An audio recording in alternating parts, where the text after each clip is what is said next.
चलिए आज की कक्षा में अपने लोग बात करेंगे। हमारा जो चैप्टर का नाम है भाषाई विविधता वाले कक्षा कक्ष की समस्याएं। इतनी महत्वपूर्ण चैप्टर है जो यहाँ से कम जो है आपको 4 से 5 नंबर दिलाएगा ये चैप्टर। कारण क्योंकि हिंदी में भी आएंगे और आपके जो द्वितीयक भाषा जो भी आप रखे होंगे वहाँ भी आएंगे और साथ ही साथ यहाँ से CDP में भी आते हैं प्रश्न। ठीक है, तो CDP में हम लोगों ने इस टॉपिक को नहीं पढ़ा था, इसलिए हम लोग इस टॉपिक को यहाँ कवर करेंगे। तो याद रहे यह चैप्टर बहुत महत्वपूर्ण है, कारण सभी विषयों के साथ साथ ये CDP में भी यहाँ से प्रश्न आते हैं और इसीलिए सबसे ज्यादा महत्वपूर्ण हो जाते हैं। देखिए कहते हैं कि भाषाई विविधता वाले कक्षा कक्ष की समस्याएं। अब भाषा का मतलब तो हम आप सबको पता है और विविधता का मतलब क्या होता है, अलग अलग भिन्नता है ना। वाले कक्षा कक्ष की समस्या, आखिर जो हमारे कक्षा में यानी अर्थात हम आप जो मास्टर नहीं बनेंगे, हम आपके कक्षा में बच्चे बैठे रहेंगे और उन सभी बच्चों में भाषाएं में कुछ न कुछ विविधताएं होगी। इतनी विविधता होने के बावजूद भी आप अपने आप को कैसे बैलेंस करके चलेंगे, कैसे बालक को मैनेज करेंगे, यही बात हम लोग इस चैप्टर में पढ़ने वाले हैं। तो देखिए सबसे पहले हम लोग जान लें कि बहुभाषी क्या होता है। बहुभाषी तो देखिए 2 या 2 से अधिक भाषाओं को सहजता के साथ बोलने वाले व्यक्ति को बहुभाषी कहा जाता है।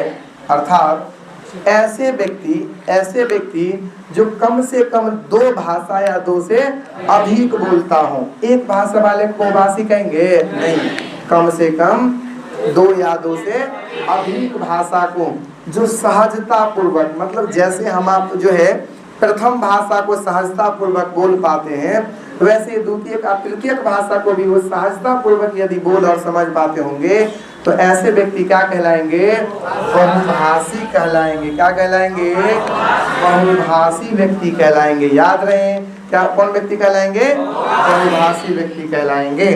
अब हम लोग बात कर लेंगे कि बहुभाषी कक्षा का मतलब क्या होगा।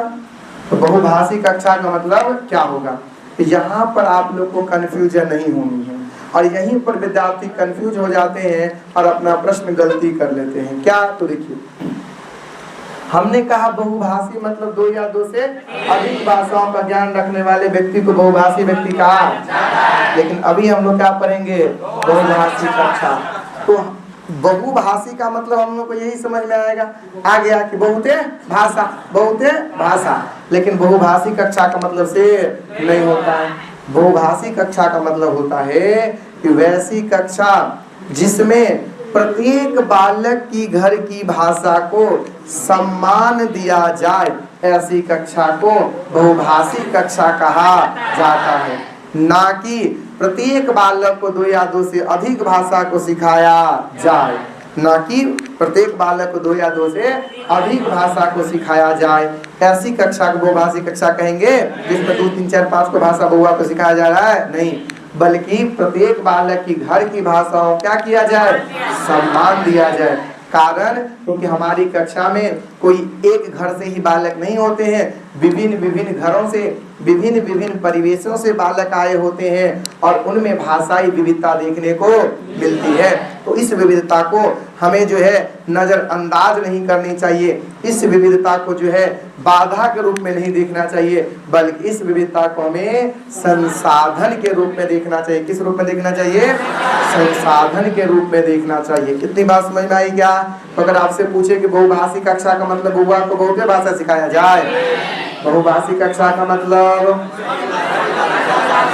प्रत्येक बालक की घर की भाषा को कक्षा में सम्मान दिया जाए, प्रत्येक बालक की घर की भाषा को कक्षा में, अर्थात प्रत्येक बालक की मातृभाषा को संसाधन के रूप में उपयोग करना होगी कि नहीं होगी। तो देखिए जिस कक्षा में प्रत्येक बच्चों की घर की भाषा अर्थात मातृभाषा को सम्मान दिया जाता है उसे बहुभाषी कक्षा कहा जाता है। बहुभाषी कक्षाओं का उद्देश्य यह नहीं होता कि बालकों को अधिक से अधिक भाषाएं सिखाई जाए। अभी हमने चर्चा किया ना कि बहुभाषी कक्षा का मतलब यह होता है कि बालक को बहुत अधिक से अधिक भाषा सिखाया जाए, नहीं, बल्कि बहुभाषी कक्षा का मतलब होता है कि बालक के घर की भाषाओं को सम्मान दिया जाए। देखिए लिखा ही है, बल्कि बहुभाषी कक्षा में प्रत्येक बालक की मातृभाषा या घर की भाषा को सम्मान देना चाहिए। बहुभाषी कक्षा में किसी भी विशेष भाषा पर जोर नहीं, कोनो खास भाषा पर जोर नहीं देना चाहिए, बल्कि बालक की घर की भाषा को ही संसाधन के रूप में उपयोग करना। संसाधन समझते हैं ना, संसाधन के रूप में उपयोग करना चाहिए। बहुभाषी कक्षा का उद्देश्य यह कतई नहीं होता, बहुभाषी कक्षा का उद्देश्य यह कतई नहीं होता कि बालकों को 2 या 3 या 4 भाषा सिखाया जाए, बल्कि बहुभाषी कक्षा का उद्देश्य क्या होता है? बालक की घर की भाषा अर्थात मातृभाषा को कक्षा में सम्मान दिया जाए। बालक की घर की भाषा को कक्षा में सम्मान दिया जाए। बच्चे प्रारंभ से क्या होते हैं? बहुभाषी होते हैं। बालक जो प्रारंभ होते हैं ना, जब जन्म होते हैं तो बालक दुनिया के कोनो भाषा को सीख सकता है। बस बालक को परिवेश जैसा भाषा का मिलेगा वही भाषा बोलने लगेगा। बालक को जिस भाषा का परिवेश मिलेगा बालक वैसा भाषा बोलने लगेगा। तो बालक जो है प्रारंभ से क्या होते हैं? बहुभाषिक। बालक प्रारंभ से क्या होते हैं? बहुभाषिक होते हैं। देखिए भिन्न भिन्न पृष्ठभूमि, पृष्ठभूमि माने क्षेत्र, पृष्ठभूमि माने क्षेत्र, तो भिन्न भिन्न क्षेत्र से आए बच्चों की भाषा को कक्षा में स्वीकार करना। ये नहीं कि बुआ तुमरा जे घर पर भाषा, अपना भाषा को घरे पर रखो और स्कूल का जो भाषा चलता है तो भाषा को सीखो। क्या ऐसा होगा? अगर ऐसा करेगा तो वो भाषी कक्षा होगा। वो भाषी कक्षा तब होगा जब बुआ के घर के भाषा को कक्षा में। तो कह रहे हैं कि भिन्न भिन्न क्षेत्र से आए बच्चों की भाषा को कक्षा में स्वीकार करना चाहिए। क्या यह बाधा के रूप में होगा? बल्कि संसाधन के रूप में, बल्कि संसाधन के रूप में होगा। इस प्रकार उपयुक्त बातों के आधार पर, उपयुक्त मतलब ऊपर जो पढ़े हैं, इस प्रकार उपयुक्त बातों के आधार पर हम कह सकते हैं कि शिक्षण अधिगम के लिए मतलब पढ़ने पढ़ाने के लिए बहुभाषावाद का प्रयोग एक संसाधन के रूप में होना चाहिए। किस रूप में होना चाहिए? संसाधन के रूप में होना चाहिए। अब भाषाई विविधता क्या है थोड़ा इसको समझिए। देखिए हमारे देश की भाषिक विविधता हमारी सांस्कृतिक धरोहर का एक महत्वपूर्ण हिस्सा है। हमारे देश में जो बहुत प्रकार की भाषाएं बोली जाती है, हमारे देश में जो बहुत बोली है, इन इतना होने के बावजूद हम अपने आप में जो है, इतने विविधता होने के बावजूद भी हम अपने आप में गौरवान्वित है कि हमारे देश में इतनी भाषाएं, इतनी बोली होने के बावजूद भी हम सब आपस में मिलजुल करके अपने देश के सम्मान में, अपने देश के प्रति क्या हो जाते हैं? एक हो जाते हैं। इस बात को लेकर के हमारा देश अपने आप पर गर्व करता है। इसीलिए कहते हैं कि हमारे देश की भाषिक विविधता हमारी सांस्कृतिक धरोहर का एक महत्वपूर्ण हिस्सा है। धरोहर है हमारा। कहीं भी दुनिया में मिसाल कायम करते हैं कि हमारे देश में इतनी भाषाएं बोले जाते हैं, फिर भी हम सब क्या है? एक है और सब मिलजुल करके रहते हैं। भारत में विभिन्न भाषाएं बोली जाती है जो हमारी विविधता को दर्शाती है। किसको दर्शाती है? विविधता को दर्शाती है। आगे देखिए, हमारे देश में लगभग नहीं कंफर्म, हमारे देश में 22 आधिकारिक भाषाएं हैं और सैकड़ों बोलियां हैं। क्योंकि हमने आपको बताया है भाषा और बोली में अंतर बताए है ना। हमारे यहाँ बोलियां बहुत है जी, बोलियां बहुत है। यह भाषिक विविधता हमारी सांस्कृतिक पहचान को मजबूत बनाती है और हमें विश्व की अन्य संस्कृतियों से जोड़ती है, विश्व की अन्य संस्कृतियों से भी जोड़ देती है। तो इसीलिए हमारा जो है बहुभाषिकता होने का क्या नुकसान है? नहीं, बल्कि बहुभाषिकता होने का हमारा फायदा है। भाषिक विविधता के कारण हमारा देश विश्व के एक महत्वपूर्ण सांस्कृतिक और भाषिक केंद्र बन गया है। यह विविधता हमें अपनी संस्कृति को संरक्षित करने और उसे आगे बढ़ाने का अवसर प्रदान करती है। समझ में आ रही है सब बातें? आगे देखिए, इसके अलावा भाषिक विविधता हमें विभिन्न संस्कृतियों के बीच संवाद और समझ को बढ़ावा देने में मदद करती है। अलग अलग संस्कृति, अलग अलग कल्चर के लोगों के साथ मिलजुल करके रहने में हमें मदद करती है। यह हमें विश्व की अन्य संस्कृतियों के साथ जुड़ने और उनकी संस्कृति को समझने का अवसर प्रदान करती है। समझ में आई बातें? आगे देखिए, अतः हमारे देश की भाषिक विविधता हमारा एक महत्वपूर्ण संबल है। संबल मतलब मजबूती, मजबूती से हम लोग इसको स्वीकार करते हैं, जो हमारी सांस्कृतिक पहचान को मजबूत बनाती है और हमें विश्व की अन्य संस्कृतियों के साथ जोड़ती है। कैसे जोड़ती है? तो हमारे यहाँ जो अलग अलग भाषा है, तो अलग अलग देश में जो भाषाएं बोली जाती, उन देश के उनका भाषा भी हमारे यहाँ बोले जाते हैं, उनसे हम क्या हो जाएंगे, इजीली कांटेक्ट कर पाएंगे, इजीली कनेक्ट हो जाते हैं। इसीलिए एक दूसरे को जोड़ने का मौका मिलता है। इतना में किसी को कोई दिक्कत आई? अब शिक्षण में वो भाषिकता के क्या लाभ? शिक्षण मतलब पढ़ाने में क्या लाभ है? क्योंकि हम आप मास्टर नहीं बनने जा रहे हैं, इसमें आखिर क्या लाभ है? तो देखिए, बहुभाषिकता समाज में संप्रेषण को बाधिता करने के बजाय क्या करती है? संप्रेषण माने बात चीत, संप्रेषण माने बात चीत। तो कह रहे बहुभाषिकता समाज में संप्रेषण को बाधित करने के बजाय, मतलब बाधा नहीं पहुंचाता है, बल्कि हमें क्या करती है? सहायता करती है। बहुभाषिकता को हमारी शिक्षा व्यवस्था में दबाने के बजाय क्या करना चाहिए? बनाए रखने के लिए प्रोत्साहित करने का भरपूर प्रयास करना चाहिए। कह रहे हैं कि बहुभाषिकता को हमारी शिक्षा व्यवस्था में दबाइए नहीं, बल्कि इसे उजागर कीजिए, इसको बनाए रखिए, है ना। इसको प्रोत्साहित करने के लिए हम आपको अथक प्रयास करना चाहिए। और इसीलिए त्रिभाषा सूत्र को भी लागू किया गया है। लागू किया गया था पहले, लेकिन अभी भी लागू है। आगे समझेंगे त्रिभाषा सूत्र के बारे में, हम लोग अलग से पढ़ेंगे एक एक बात को। त्रिभाषा सूत्र में जो 3 भाषाओं का बालक को अध्ययन कराना होता है, वो कौन कौन भाषा होता है, एक एक बात के बारे में हम लोग पढ़ेंगे। आइए, बहुभाषी कक्षा में शिक्षण अधिगम प्रक्रिया को सरल बनाने के लिए अध्यापक को समृद्ध भाषिक परिवेश का निर्माण करना चाहिए। समृद्ध का मतलब होता है कि जैसन माहौल बउआ को चाहिए, जैसन माहौल बउआ को चाहिए, वैसने माहौल क्या करना? बनाना, वैसने माहौल को क्रिएट करना। किसको करना चाहिए? तो शिक्षक को करना चाहिए। किसको करना चाहिए? शिक्षक को। यानी बहुभाषी कक्षा में शिक्षण अधिगम प्रक्रिया को सरल बनाने के लिए अध्यापक को समृद्ध भाषिक परिवेश का निर्माण करना चाहिए। तब तो बउआ को सहज फील करेगा भाषा सीखने में। बहुभाषी कक्षा को एक संसाधन के रूप में प्रयोग करना, कभी भी बाधा के रूप में देखना, कभी भी बाधा के रूप में देखना। बहुभाषी कक्षा में छात्रों को अपनी मातृभाषा में बोलने का अवसर देना, मोरा मोरा की भरपूर एकदम बउआ को मातृभाषा बोलने का 100% आजादी देना चाहिए। क्लियर है क्या? लास्ट में समझ रहे हैं? प्राथमिक शिक्षा मातृभाषा में दी जानी है। हमने आपको बताया भी था, बउआ को कम से कम पहला से लेकर के 8वां कक्षा तक कौन भाषा में? मातृभाषा में। कौन भाषा में? मातृभाषा में शिक्षा देना चाहिए। अर्थात छात्रों की मातृभाषा को सम्मान करना चाहिए।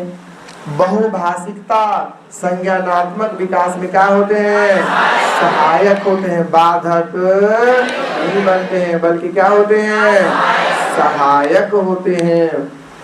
बहुभाषी कक्षा को एक संसाधन के रूप में उपयोग करना चाहिए। किस रूप में उपयोग करना चाहिए?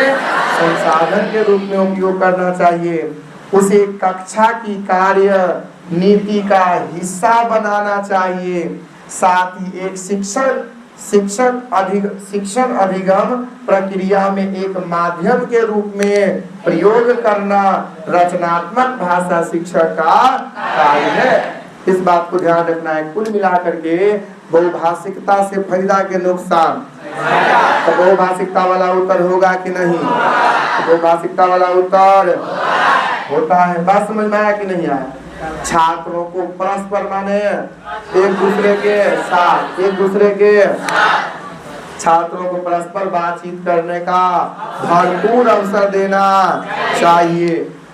बहुभाषिकता पर हुए अध्ययनों से, मतलब बहुभाषिकता पर जब रिसर्च किया गया है, जब इस पर पता लगाया गया है, खोजा गया है, तो यह पता चला है कि द्विभाषी या बहुभाषिकता क्षमता संज्ञानात्मक में क्या करता है? वृद्धि करता है, सामाजिक सहिष्णुता करता है, समाज में एक दूसरे को जोड़ता है, विस्तृत चिंतन एवं बौद्धिक उपलब्धियों के स्तर को क्या करती है? बढ़ाती है। ऐसा नहीं कि ये घटाती है। जैसे हम ही आप लोग यहाँ से कहीं और जाते हैं, हम आप लोग अपना भाषा में बोलते हैं, वो अपना भाषा में बोलते हैं, तो धीरे धीरे एक दूसरे के, हमारी संस्कृति को वो समझ पाता है और उसकी संस्कृति को हम समझ पाते हैं। जब दोनों को एक दूसरे को समझ आएंगे तो नजदीकी बढ़ेगा कि घटेगा? बढ़ेगा, है कि नहीं? तो यही कह रहे हैं कि मातृभाषा के माध्यम से एक दूसरे का फाउंडेशन और अधिक बढ़ता है। मातृभाषा मतलब अनौपचारिक भाषा। आपके बीच फाउंडेशन किसी के साथ तबे बनेगा जब अनौपचारिक रूप से आप उससे जुड़िए। औपचारिक रूप से जुड़िएगा तो फाउंडेशन बनता है नहीं। हम आप क्या कहते हैं कि हमरा जो फलाना व्यक्ति के साथ उठना बैठना है, मतलब ओकरा साथ अनौपचारिक रिश्ता है, तब तो खूब नजदीकी है, लेकिन टाइम पर ठीक अते बजे आएगा तब ओकरा से मिलेंगे तो क्या होगा? औपचारिक। क्या होगा? औपचारिक। तो इसीलिए भाषाओं को विद्यालय में एक संसाधन के रूप में प्रयोग करना चाहिए, क्योंकि यह जो है संज्ञानात्मक विकास, सामाजिक सहिष्णुता, विस्तृत चिंतन, बौद्धिक क्षमता में क्या करता है? तो बढ़ाता है। इस प्रकार उपयुक्त बातों के आधार पर हम कह सकते हैं कि बहुभाषिकता भारतीय अस्मिता का अभिन्न अंग है। अस्मिता मतलब प्राउड फील। हम आप जो है ना इस बहुभाषिकता को लेकर के गर्वान्वित है कि हमारे देश में इतनी विविधता होने के बावजूद भी हम सब आपस में मिलजुल करके हैं। अभी आप लोग यहाँ पर हैं तो पक्का है कि हम लोग मिथिलांचल के हैं, तो इस एरिया में भी चूंकि बहुत दूर से हैं, 40 किलोमीटर 50 किलोमीटर से भी स्टूडेंट आए हैं, तो उन लोगों के क्षेत्रों का, आपके क्षेत्रों का, कई 20 किलोमीटर दूर के क्षेत्रों में कुछ ना कुछ क्या होगी? बोली में अंतर होगी, लेकिन फिर भी हम सब कक्षा में एक साथ मिलजुल करके पढ़ते हैं ना। आगे देखिए, उत्सुकता, नवीनता। उत्सुकता मतलब जिज्ञासा, नवीनता मतलब नया नया कुछ सीखते, नवीनता, ध्यान और प्रेरणा, यह चारों कक्षा शिक्षण के 4 मजबूत आधार स्तंभ माने जाते हैं। जब तक कक्षा में उत्सुकता यानी जिज्ञासा न हो, जब तक नवीनता मतलब कोई नया बातें न हो, ध्यान जब तक न विद्यार्थी या टीचर लगाए, जब तक प्रेरणा मतलब मोटिवेशन न मिले, तब तक बउआ को सीखेगा नहीं सीखे। बउआ में उत्सुकता, नवीनता, ध्यान और प्रेरणा, यह चारों चीज होना चाहिए, तभी जाकर के बउआ क्या कर पाएंगे?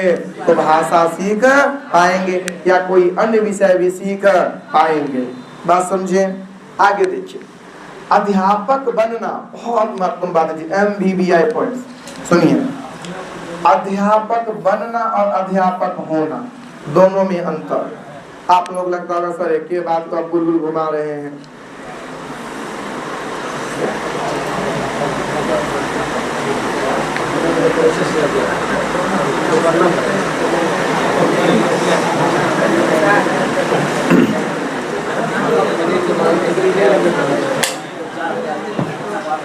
सुबह को बुला रहे हैं क्या?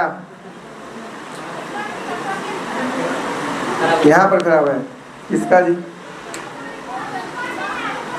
ऊपर जाइए, ऊपर। क्या नाम है स्टूडेंट का? किरण। आज तो ऊपर का क्लास बंद है, यहाँ पे किरण कौन है?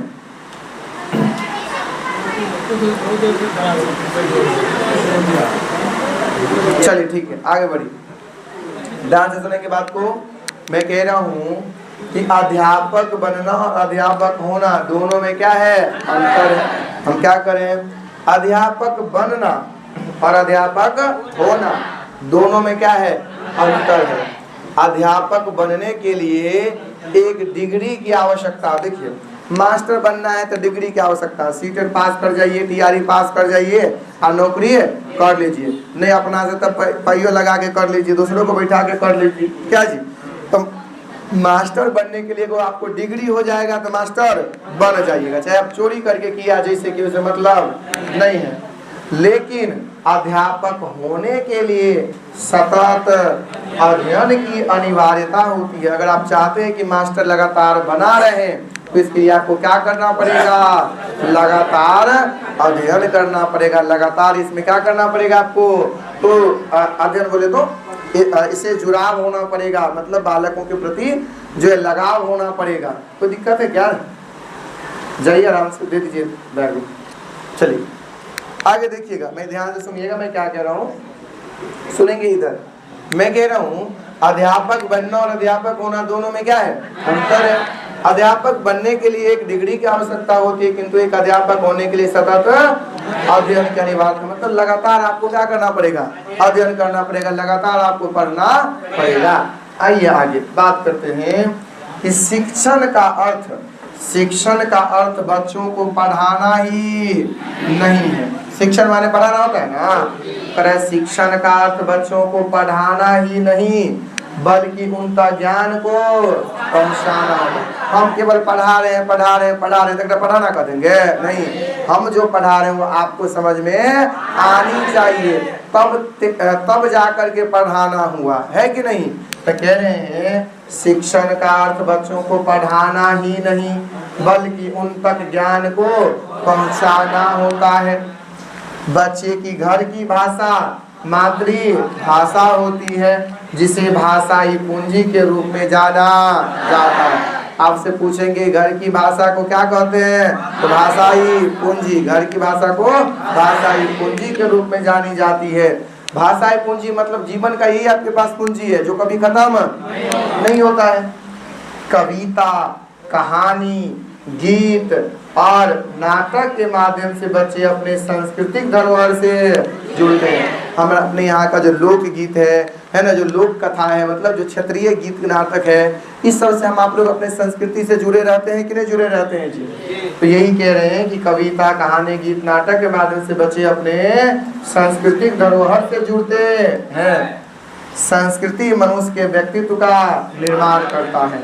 हमारा जैसा कल्चर होगा, संस्कृति माने कल्चर, हमारा जैसा कल्चर होगा, जैसा हमारा रहन सहन होगा, तो वैसे ही हमारा क्या होगा, स्वभाव होगा, वैसे हमारा स्वभाव होगा।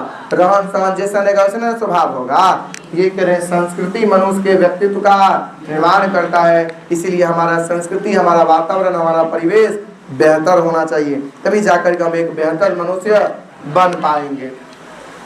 यदि कोई बच्चा जयनगर को जलेगर कहता है, यदि कोई बच्चा जयनगर को जलेगर कहता नहीं है ऐसे, अब मधुबनी को मधुबनी बोलता है, लोग बोल देता है मधुबनी चलते जा रहे हैं, नहीं, मधुबनी को मधुबनी बोलता है।